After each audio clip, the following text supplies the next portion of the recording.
Compartment Number 6 is an Arctic road movie that on the surface seems completely different. And yet these two films are flip sides of similar themes. The protagonist of Kuosmanen's debut feature was a modest country baker serenely content with his place in the world, making him an odd fit for competitive sports. The new film revolves around a woman trying on the kind of cultured life she has tasted and admired, before ultimately finding peace through simpler self-knowledge and acceptance. Taking its title from the confined quarters of a second-class sleeping car on a train from Moscow to the Arctic port city of Murmansk, this is a melancholic drama but also one that's unexpectedly uplifting in its insights into human solitude and connection. As dour as it often seems with its reek of stale booze and cigarette smoke, there's joy here for patient audiences willing to find it, and to forego the easy consolations of a more conventional outcome. The time is unspecified but clearly in the post-Soviet era, with analog devices like a camcorder and a Walkman cassette player suggesting the 1990s still stuck in the 80s. Laura, C.D. Harla, is a student from Finland studying Russian in Moscow, where she has been renting a room from Irina, Dinara Drakarova, the high-spirited woman who has become her lover. A single scene at the start shows the consuming impression on unworldly, slightly awkward Laura of Irina's endless parties in a charming old apartment full of music and art and books and laughter, where guests bat philosophical ideas back and forth as they toss back vodka shots. One thought that stays with Laura is, it's easier to understand the present if you study the past. That notion is part of her desire, as a budding archaeology enthusiast, to travel to Murmansk and see the ancient petroglyphs on the rocky coast. She and Irina originally planned the trip together, but when Irina was forced to cancel because of work, Laura decided to go anyway. She finds herself sharing a train compartment with Lyoha, Yuri Borisov, an uncouth Russian miner whose obnoxious manner promises to make the long journey even longer. He's antagonistic toward the tourist, drunkenly extolling the virtues of his homeland. Russia is a great country. We beat the Nazis. The moon. We went there. Laura kills time in the dining car and returns to find him smashed and rowdy, his behavior so offensive that she tries to slip the indifferent conductor, Julia August, marvelously affectless, some cash to find her another compartment. She even briefly considers the overcrowded bunks of third class. Only once Lyoha has passed out does she get some rest. When the train stops in St. Petersburg, she decides to abandon the trip and return to Moscow until a phone call indicates that she was just a moment in her lover's life and Irina already is moving on.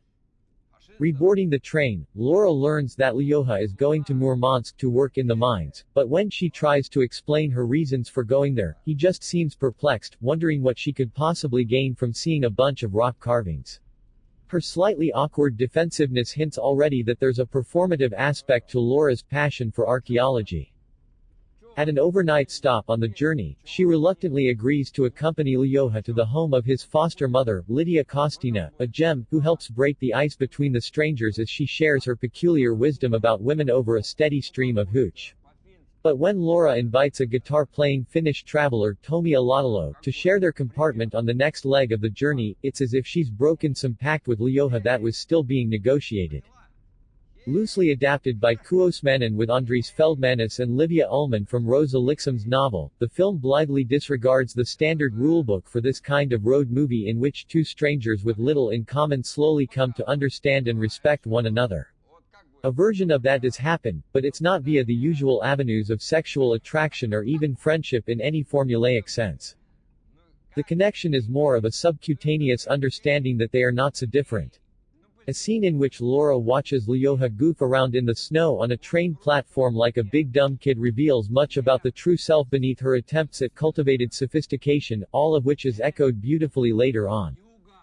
The modulation of tone when the train trip nears its end is gracefully done, as a new closeness is formed only to have a moody distance separate them once again, and the terrific lead actors navigate the constant shifts between guardedness and openness with an emotional transparency that creeps up on you. The changes in Lyoha, especially when Laura breaks through his isolation, are quite moving, as is her devastation when her memories of her time in Moscow are taken from her. The disappointment of arriving in Murmansk to find that all of Laura's plans are suddenly impractical threatens to conclude the film on a downbeat note. But as he showed in The Happiest Day in the Life of Olli Maki, Kuosmanen's storytelling has a fundamental generosity of spirit, tender though not sentimental. Right up to the end, he keeps us unsure of where things are headed.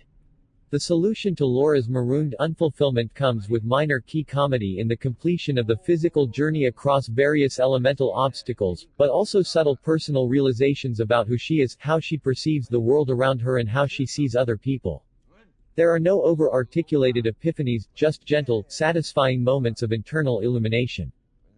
Cinematographer J.P. Posse, who brought such evocative high-contrast texture shooting in black and white on the director's first film, here works in the washed-out color palette of places suspended in time, also finding dexterous ways to keep the camera mobile in the tight spaces on the train.